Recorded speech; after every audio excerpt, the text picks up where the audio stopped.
Nicolo Bulega is the most dominant motorcycle racer on the planet right now, and his MotoGP seat for 2027 was supposed to be a formality. The whole paddock had already penciled him into VR46 next to Fermin Aldeguer. Then, this week, the deal everyone called done was suddenly described in two very different words. Not closed. A rider winning more than 20 races in a row, a rider Ducati's own racing boss cannot stop praising, and somehow the paperwork will not move. So why is the safest signing of the entire silly season suddenly stuck? And who inside Ducati actually benefits from making Bulega wait? Here is why this matters far beyond one contract. 2027 is not a normal season. It is the year MotoGP scraps the current bikes and resets the whole grid on smaller 850cc engines and a single Pirelli tyre. Every manufacturer starts from a blank sheet, and the rider who already owns some of the deepest testing data on the new Ducati becomes one of the most valuable assets in the sport. That rider is Bulega. So the longer this drags, the stranger it gets, because Ducati is not gambling on an unknown. They are haggling over a sure thing, and the reason has nothing to do with his lap times. Start with what VR46 actually looks like next year.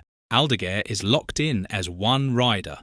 Both of this season's other seats are gone, with Franco Morbidelli widely tipped for Superbike and Fabio Di Giannantonio moving to KTM. That leaves a single factory-backed Ducati open, and for months only one name has been attached to it: Bulega. The fit was so obvious that most people treated it as already signed. Then the latest reports landed, and the language flipped. The move was suddenly not closed. No announcement, no timeline. And when people went hunting for a reason, they grabbed the easy one. Superbike champions do not always translate to MotoGP. He is gifted, the story went, but unproven on the big bike.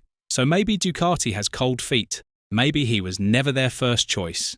It is tidy and completely backwards. Because the moment you look at what Bulega did the last time Ducati put him on a MotoGP machine, that theory collapses. This spring, Ducati handed Bulega the new 850cc prototype, the exact bike their factory testers had spent months developing. He did not just keep up.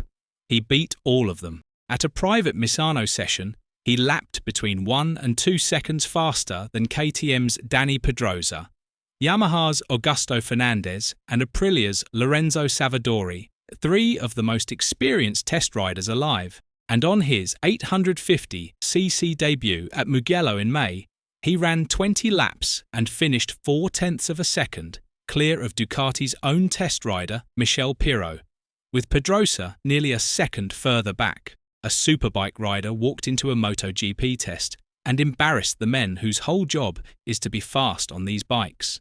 And Ducati noticed.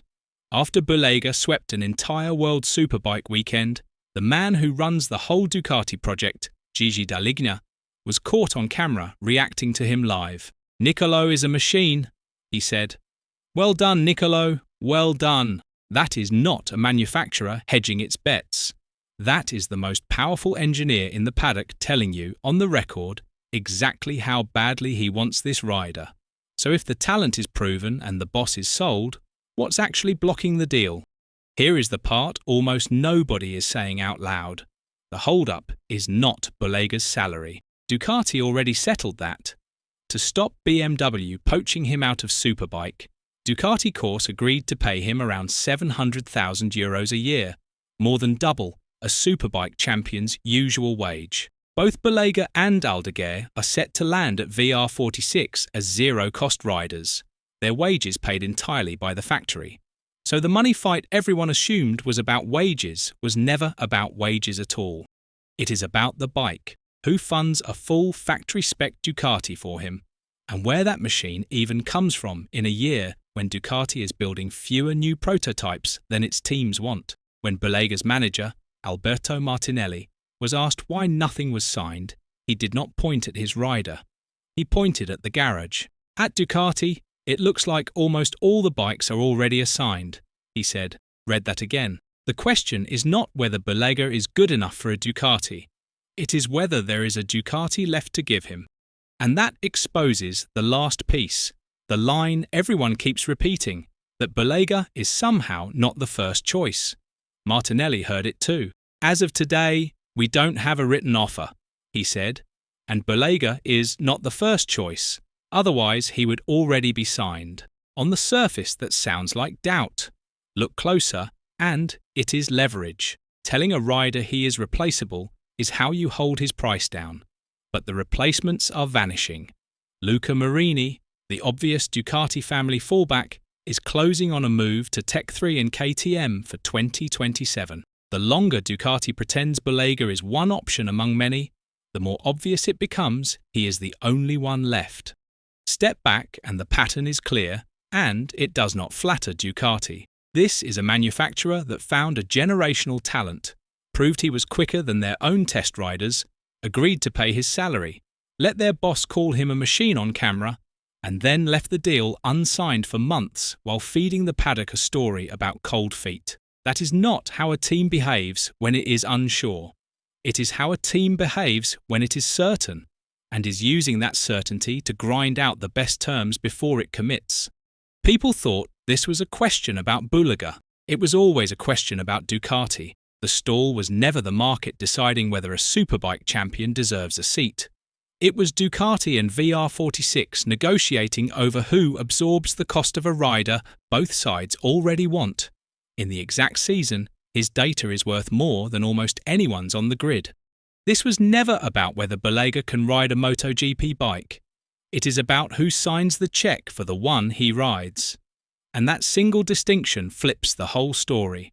A rider being doubted is in a weak position. A rider being fought over is in the strongest position in the paddock. Bulega is not waiting because Ducati is unsure of him. He is waiting because Ducati is sure, and being sure is exactly what makes him expensive. So here is the verdict. The reports calling this deal not closed are true, but the reason underneath has been told backwards.